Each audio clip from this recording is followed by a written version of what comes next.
best was given to you in your need.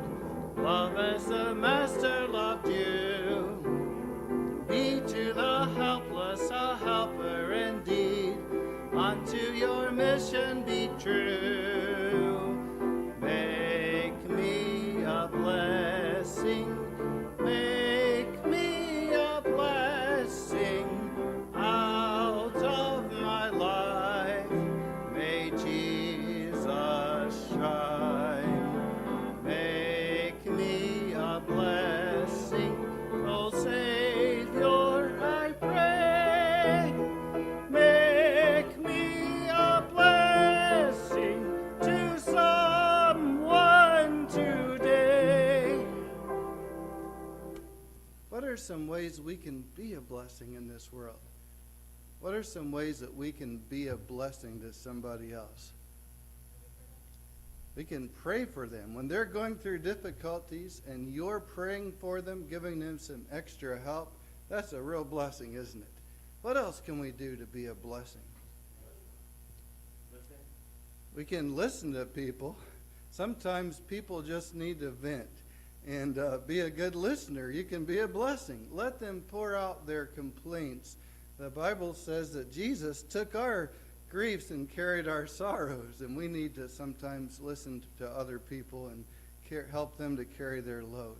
What about telling people how to get to heaven? That would sure bless somebody, wouldn't it?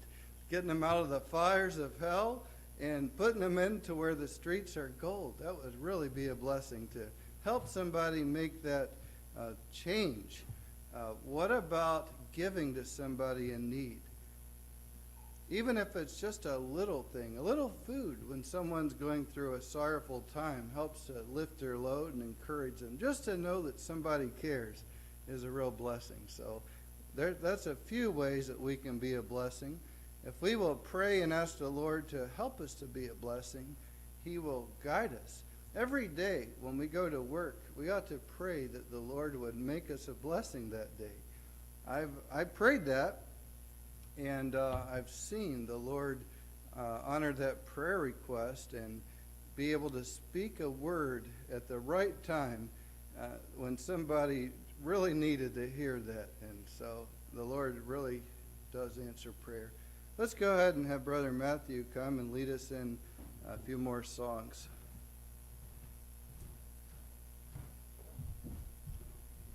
All right. I have two songs, but we'll start with the harder one. Since you're already warmed up, let's start with 431, True-Hearted, Wholehearted, number 431 in our red hymnals. We've sung this a number of times here, but it's been a little while, I think. Number 431, True-Hearted, Wholehearted, Faithful, and Loyal. If you're that to the Lord, then you'll surely be a blessing to somebody, if we are.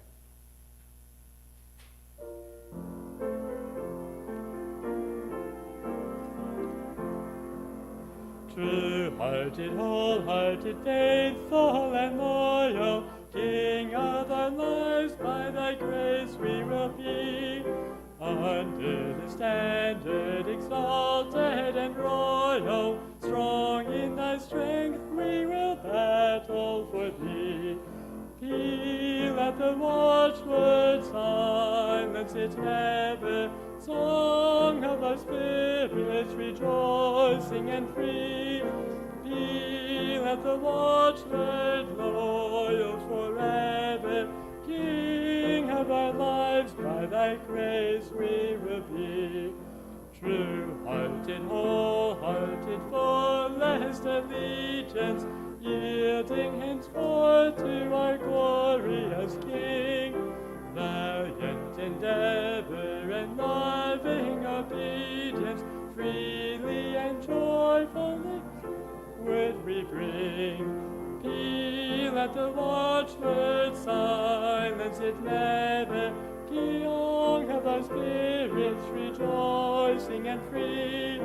Peal at the watchword, loyal forever, King of our lives, by thy grace we will be.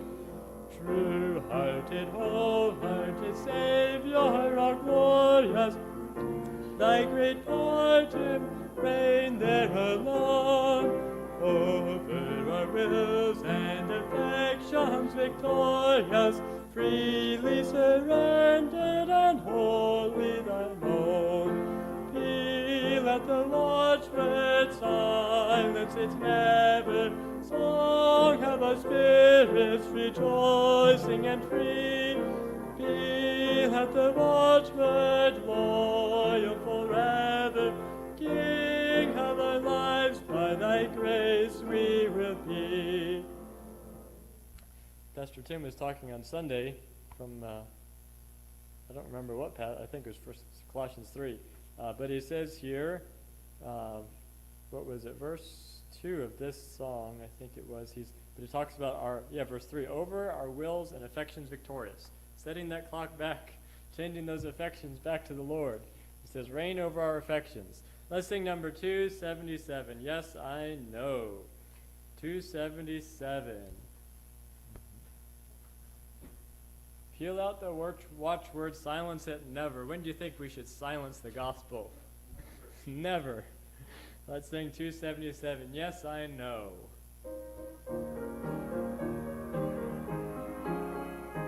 Come ye sinners, lost and hopeless, Jesus' blood can free. For he saved the worst among you when he saved a wretch like me.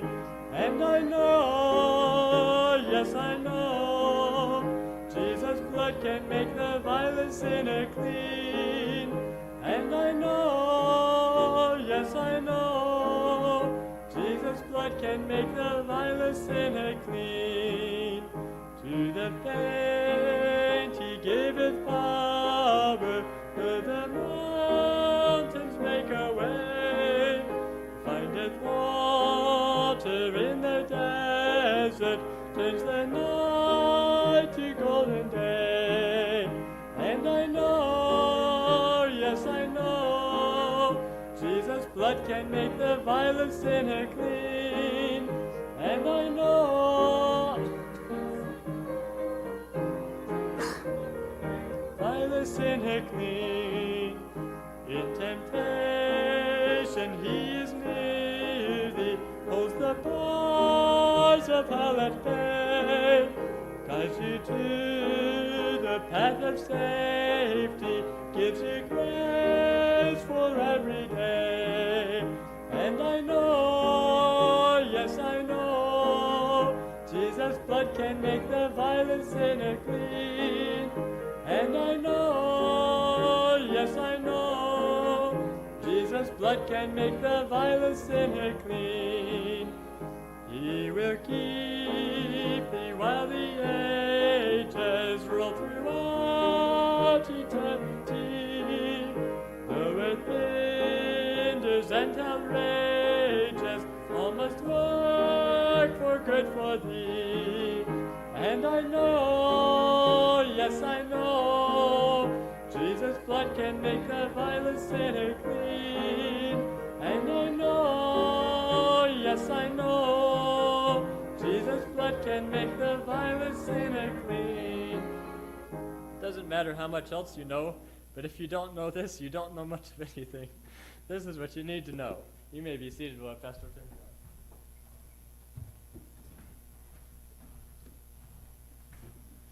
Hopefully everyone here knows that they're on their way to heaven, knows that they're clean, knows that they're accepted with God. The Bible talks about a no-so salvation, not a hope-so salvation. So hopefully you know you're on your way to heaven. If not, you need to seek the Lord while he may be found. Call upon him while he is near. Let the wicked forsake his way, and the unrighteous man his thoughts, and let him return unto the Lord, and he will have mercy upon him, and to our God, for he will abundantly pardon. I love those Old Testament passages. It's amazing, those nuggets of truth buried way back in the Old Testament. It's all good stuff. Let's go ahead and open our Bibles to Acts chapter, what chapter are we on? No. 25, I heard it. There we go. Acts chapter 25. Acts chapter 25 is our study tonight. We're working our way through the book of Acts, chapter by chapter for the most part. And so tonight we're on chapter 25. Now, where did we leave the Apostle Paul last week? Who can remember where we left him? Where did we leave him hanging? Well,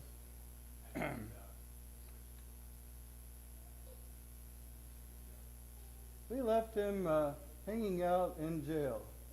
We left the Apostle Paul hanging out in jail. I want to briefly talk about Paul's place. That was his new home there for a couple of years. That was Paul's home. That was his place. Doesn't look like a comfortable place, does it? Doesn't look like a place we would choose. Nevertheless, that was Paul's place. He was left in jail by what governor? Felix. Felix the governor.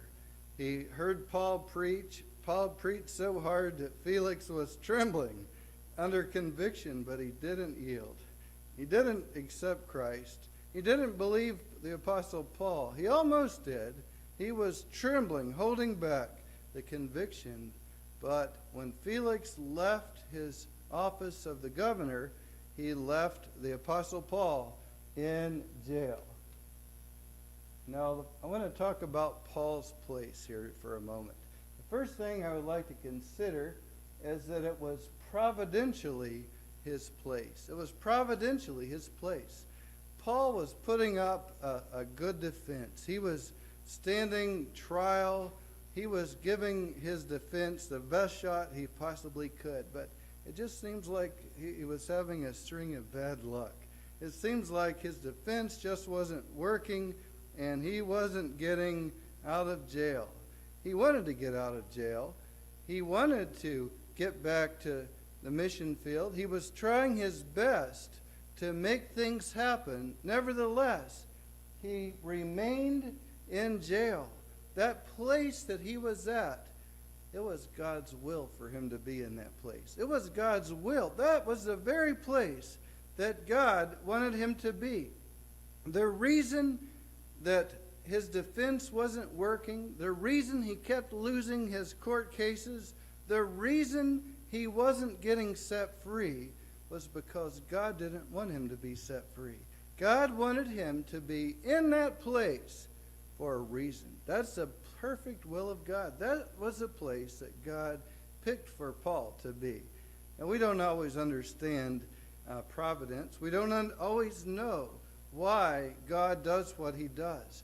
But we do know for certain that the Lord already knew that that was what he had in store for Paul. That was the path that God had laid out for him. Early on, when Paul first got saved, the Lord said that he would have him, he was a chosen vessel who would testify before who? Before kings. Before kings. And so this was God's will in action. God had him there for a reason. We don't know all the reasons he remained in jail, but we know God had him there. And in that place, Paul was able to testify before kings. So that was providentially his place. Secondly, Paul was provided for in his place. Every need was being met. It wasn't every wish. It wasn't everything he would have desired. It didn't have all the decorations that Paul might have liked to have had. But God was providing for Paul in that place. He was giving him the food that he needed. He was giving him the security and protection that he needed. That place not only was keeping Paul in, but it was keeping his oppressors out. It was keeping his oppressors out. There were lots of people that wanted to kill Paul. And this place was a place of safety. God was providing for his every need. And then, thirdly, Paul was pleasing to God in that place. Even though it wasn't his ideal circumstances, even though he was trying to raise a defense to get out of there, he accepted that he needed to do his best for God while he was in that place. And he did. He was pleasing to God in that place. He was doing his best in that place. He was faithful to God in that place. And we need to be faithful to God in our place. You know, sometimes we want to get out of our circumstances. We want to make things different. We want to make changes. But sometimes the changes we want to make don't happen. What we need to accept is we need to please God in our place, like Paul did. We need to be faithful in our place. Wherever God has us, be faithful as we possibly can be. So that was Paul's place. That was where he was left by Felix. When Felix left the office of governorship, and a new guy came in to be the governor of Judea there, and his name was what?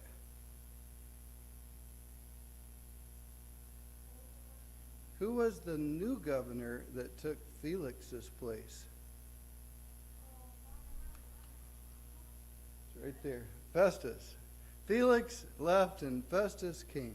Now the first 5 verses, when Festus first came into this new office of governor, he went to Jerusalem. He went to the city of Jerusalem. So I want to look at Festus in Jerusalem, verses 1 through 5. Now when Festus was come into the province, after 3 days, he ascended from Caesarea to Jerusalem. Then the high priest and the chief of the Jews informed him against Paul and besought him and desired favor against him that he would send for him to Jerusalem, laying wait in the way to kill him. But Festus answered that Paul should be kept at Caesarea and that he himself would depart shortly thither. Let them therefore, said he, which among you are able, go down with me and accuse this man if there be any wickedness in him. So Festus was the new governor. He started out in Caesarea. That was the governor's mansion there. Caesarea, that was the headquarters of the state, Roman state government there in Judea. And after 3 days of him coming into office, he made a trip down to Jerusalem to see what was going on in Jerusalem. He was the new governor. Jerusalem was the Jewish capital, and so Festus ascended from Caesarea to Jerusalem. What does it mean that he ascended to Jerusalem? Why does it use the word ascend instead of descend? He was going uphill, wasn't he? He was going uphill, going up from Caesarea to Jerusalem. Now, when he got to Jerusalem, the high priest, who was the high priest? What was his name? Ananias. When Ananias heard that they had a new governor in town, his first thought was, maybe we can finally do something about this Paul problem. Maybe we can finally do away with Paul. So the high priest, who hated Paul, who wanted to kill him, and the chief of the Jews informed him against Paul. They informed him against Paul and besought him and desired favor against him that he would send for him to Jerusalem, laying wait in the way to kill him. What did the Jews want to do with Paul? They wanted him dead. So they asked the new governor if he would bring Paul down. They told him that Paul is a real troublemaker. Can you bring him back down here so that we can talk to him? But they were planning to ambush him and hide along the way and kill him. But Festus didn't do what they asked him to do. What did they ask him to do? Bring Paul down to Jerusalem, up to Jerusalem. But Festus said no. He says, if you want to accuse Paul, you've got to come to me to Caesarea. If you want to accuse him, You come down to Caesarea, and I will listen to what you have to say. So Festus said that Paul should be kept at Caesarea. And so 10 days later, more than 10 days later, verse 6, it says, "And when he had tarried among them more than 10 days, he went down unto Caesarea." So Festus hung around Jerusalem for 10 more days, and then he went down to Caesarea, and the Jews came with him. So Festus comes to Jerusalem. Now we're going to look at Paul standing trial before Festus, while the Jews accuse him and ask to put him to death. Verses 6 through 12. It says, "And when he had tarried among them more than 10 days, he went down unto Caesarea, and the next day, sitting on the judgment seat, commanded Paul to be brought." So this was the first time that he had ever heard from Paul. Festus commanded that Paul be brought before him to the judgment seat. What is a judgment seat? What would we picture as a modern-day judgment seat? A courtroom in front of the judge. So Paul was commanded to be brought before Festus. It says in verse 7, "And when he was come, the Jews which came down from Jerusalem stood round about, and laid many and grievous complaints against Paul, which they could not prove." So picture this courtroom. Who's the judge in the courtroom? It's Festus. And Paul is there defending himself, and his accusers are the high priest and many other Jews who wanted him dead. Now, what did his accusers say to Festus? Well, it tells us that they laid many and grievous complaints against Paul, which they could not prove. Is that kind of evidence admissible in the courtroom? If you can't prove it, it isn't. It isn't just, it isn't right. But yet they complained a lot about Paul. They laid many grievous complaints against him. They said he was a really bad guy, and he was really causing a lot of problems. But they couldn't prove it at all. And then it tells us in verse number 8, the Apostle Paul got to speak on his own behalf to defend himself. The accuser spoke and said, "Paul is really bad. He's causing a lot of problems. He ought to die." And then Festus let Paul speak, and Paul answered for himself. Verse number 8, it says, "While he answered for himself, neither against the law of the Jews, neither against the temple, nor yet against Caesar have I offended anything at all." How did Paul plead? Innocent, not guilty. He says, "I've done nothing wrong. I haven't done anything against the temple. I haven't done anything against Caesar, and I haven't done anything against the law of the Jews." Paul said, "I'm guiltless there. I've done nothing wrong." But in verse number 9, we see Festus has a leaning towards being a men pleaser. What is a men pleaser?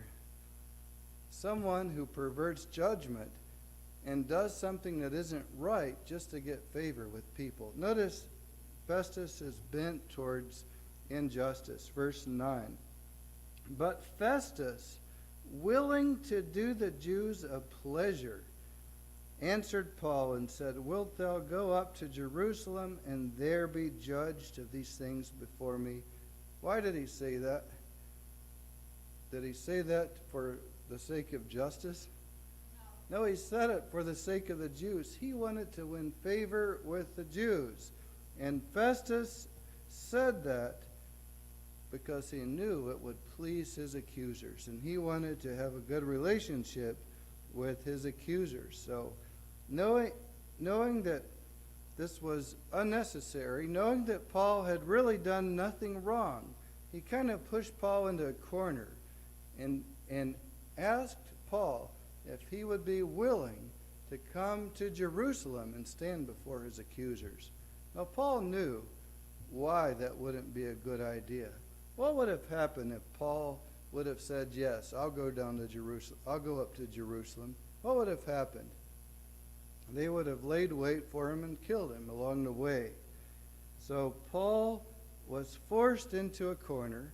He knew that if he went to Jerusalem, his enemies would kill him. So Paul did the only thing he could do. Don't you love it how the Lord provides open doors for you? This was an easy one. This was the only door that was open. The Lord opened a door of escape for Paul. It was an easy choice. Only one door to go through, and Paul went through that door. What was his only option? Go to appeal to Caesar. That was the only way to get out of it. So Paul said in verse number 10, then said Paul, I stand at Caesar's judgment seat where I ought to be judged. To the Jews have I done no wrong, as thou very well knowest. For if I be an offender or have committed anything worthy of death, I refuse not to die.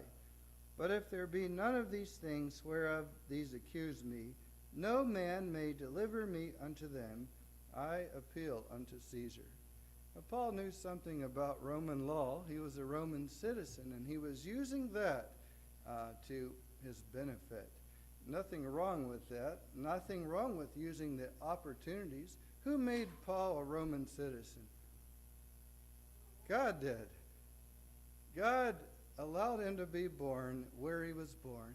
God allowed him to have that citizenship, and this makes at least the second time that Paul got out of trouble by his Roman citizenship. The first time, it got him out of a scourging, and now it got him out of an ambush. So Paul, that's what they did to Jesus' back, where they whipped his back. So Paul said, I appeal unto Caesar. And that was a right that every Roman citizen had, the right to appeal to Caesar. And Paul did that. He took the only door he could take. God provided him a way out. And so Paul appealed unto Caesar. In verse number 12, Festus granted him that appeal. It says, Then Festus, when he had conferred with the council, answered, Hast thou appealed unto Caesar? Unto Caesar shalt thou go. Unto Caesar shalt thou go. Now this was also God's will, because God had already told him that he would be a witness at Rome and before kings and so forth. God was putting Paul where he wanted him to be. This was the plan of God, marking out a pathway for Paul to go. Even though it wasn't the path he would choose, it was a path that the Lord chose for him, and God always knows best. So Paul before Festus, and then finally, in the last section of the chapter, Festus talks with Agrippa. King Agrippa. Now let's look at that, verses 13 through 27. And after certain days, King Agrippa and Bernice came unto Caesarea to salute Festus. And when they had been there many days, Festus declared Paul's cause unto the king, saying, There is a certain man left in bonds by Felix, about whom, when I was at Jerusalem, the chief priests and the elders of the Jews informed me, desiring to have judgment against him. Well, let's stop for just a moment. Who was Agrippa? Who was Agrippa? What was his position? No, he was a king. Now, Agrippa wasn't really his first name. He was officially called Herod Agrippa II. Herod Agrippa II. So this was one of the Herod guys. This guy was a king, and this king came into town with his wife, and he greeted Festus the governor. And so Festus had a conversation with King Agrippa, about Paul. The first thing it tells us that happened is that Festus talked to Agrippa about Paul. He says, I don't know what to do with this guy. Felix left him in bonds. He told him in verse 15, when I got to Jerusalem, the chief priest and elders of the Jews accused him to me, asking me to give judgment against him. That's what Festus told Agrippa. And then in verse 16, Festus tells Agrippa that it's not the Roman way to punish the innocent. Verse 16, to whom I answered, it is not the manner of the Romans to deliver any man to die before that he which is accused have the accusers face to face, and have license to answer for himself concerning the crime laid against him. So Festus said, when I got to Jerusalem, the Jews asked me to have Paul killed. But I told them, it's not the Roman way to pass judgment unless you've had the defendant and the accusers in the same room, and the defendant has a chance to defend himself. And then Festus told Agrippa that when they came to my judgment hall, these Jews and the high priest accused Paul of matters of Jewish law. Verse 17, therefore, when they were come hither without any delay on the morrow, I sat on the judgment seat and commanded the man to be brought forth, against whom, when the accusers stood up, they brought none accusation of such things as I supposed, but had certain questions against him of their own superstition, and of one Jesus which was dead, whom Paul affirmed to be alive. And because I doubted of such manner of questions, I asked him whether he would go to Jerusalem and there be judged of these matters. But when Paul had appealed to be reserved unto the hearing of Augustus, I commanded him to be kept till I might send him to Caesar.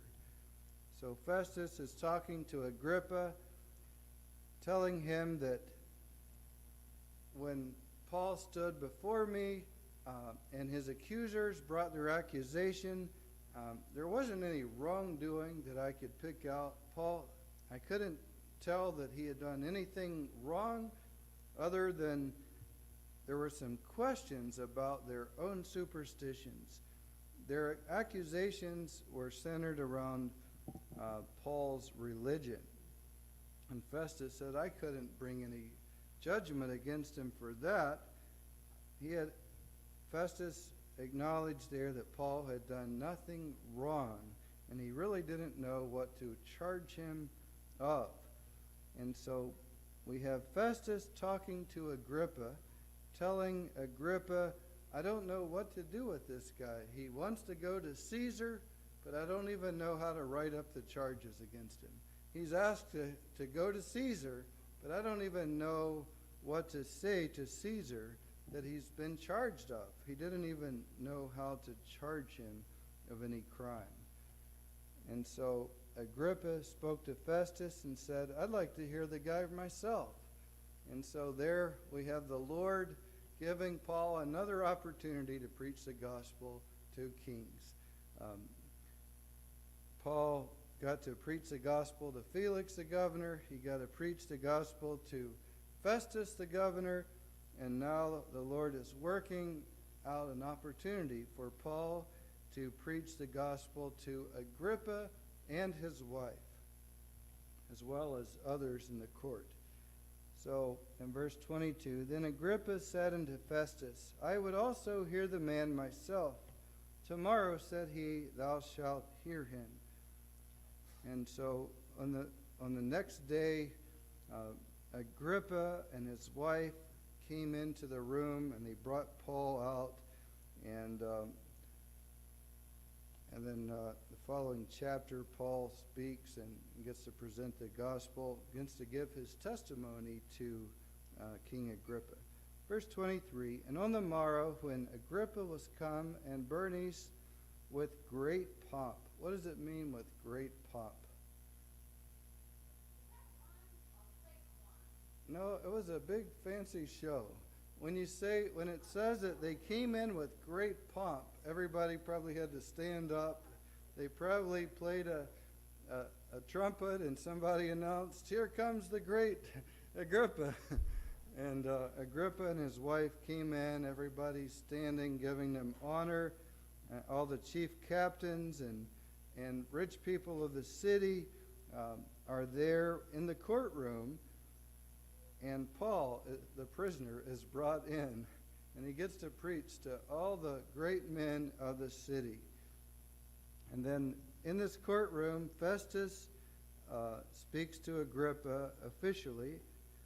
Verse 24, and Festus said, King Agrippa and all men which are here present with us, ye see this man, about whom all the multitude of the Jews have dealt with me, both at Jerusalem and also here, crying that he ought not to live any longer. But when I found that he had committed nothing worthy of death, and that he himself hath appealed to Augustus, I have determined to send him, of whom I have no certain thing to write unto my Lord. Wherefore I have brought him forth before you, and specially before thee, O King Agrippa, that after examination had, I might have somewhat to write. For it seemed to me unreasonable to send a prisoner, and not withal to signify the crimes laid against him. So here was Paul's grand jury. They were met together to figure out what to officially charge him of, what crime to officially charge him of, to send him to Caesar. And the courtroom was packed. Agrippa, his wife, Festus, and all the great men of the city are assembled there together. All the chief captains, all the generals of the army, everybody is there, and Paul is brought into the courtroom with yet another opportunity to preach the gospel to people that probably wouldn't have been able to be reached any other way. I want to close with a question. Fill in the blank if you know the answer. It's not whether you win or lose, it's how you play the game. Now, what mattered most wasn't whether Paul was going to get released from prison. It didn't matter how his trial was going to go. What really mattered was what Paul did at this point in time in his life. Because his main reason for being in that place at that time was the Lord wanted him there to give the gospel to those people. The Lord had him right there for the very reason of giving out the gospel to those people. The Lord knew Paul wasn't going to get released. That wasn't the end goal. The Lord knew that Paul was going to lose. He was going to have to go to Rome. None of that mattered. What mattered was how he played the game, how he conducted himself on this particular day, having a good spirit, having a right attitude, walking with the Lord, and giving out the gospel to those people. That's why he was there, to give the gospel to those people. Now, the next chapter, Paul lets him have it. He tells them how to get saved by his testimony. What is your testimony? What is your testimony? It's what happened to you when you met Jesus. It's what Jesus did in your life. And that's how Paul witnessed to kings. That's how he witnessed to Agrippa. That's how he witnessed to Felix. That's how he witnessed to Festus. He told them, I used to be like this, but one day I had an encounter with Christ, And he changed my life around. And from that day forth, I was doing this instead. Over and over and over again, Paul used his personal testimony of how the Lord changed his life, how the Lord saved his soul. And that's how he gave the gospel to kings. That's how he gave the gospel to Agrippa and Festus and Felix, and later Augustus. The Bible doesn't record that encounter, but he used that same method of witnessing, the method of your personal testimony. Now let me close with this. If you're saved, you have a testimony. There was your life before Jesus. There was how you heard about Jesus and came to believe on him, and how he changed you after you met Jesus. Now that is a powerful tool that you have. God has put it in your hands. If you're saved, you've got a testimony, and testimonies can be very useful to help other people get saved, because people don't necessarily want to listen to an outline sermon on the Romans road, but they might listen to your testimony if you say, this is what I was like. I was just like you, and one day I heard the gospel and I believed it, and it really impacted my life. And through faith, I believed on Christ, and he changed my life, and now I've been living for him ever since. And so I would like to close by encouraging you to use your testimony in the service of the Lord. It's a very powerful tool to win other people to Christ. When they hear your story, it might cause them to turn to Christ. Now, the Bible doesn't tell us who got saved through these encounters with kings, but we know that in this case it was a crowded courtroom with lots of people present. We do know the Lord had him there for that express reason, to witness to those people. And I have no doubt in my mind that there are people in heaven who got saved because Paul gave his testimony that day. I don't know who it was. Maybe it was the janitor standing in the back of the courtroom. Maybe it was one of the chief captains. But I believe that there is going to be some people in heaven because Paul gave his testimony there at this grand jury. And so I'd just like to encourage you to share your testimony with other people when you're witnessing to them. Tell them what happened to you. Tell them how you came to believe in Christ, and it just might cause them to come to the Lord as well. Brother Matthew, can we end the live stream?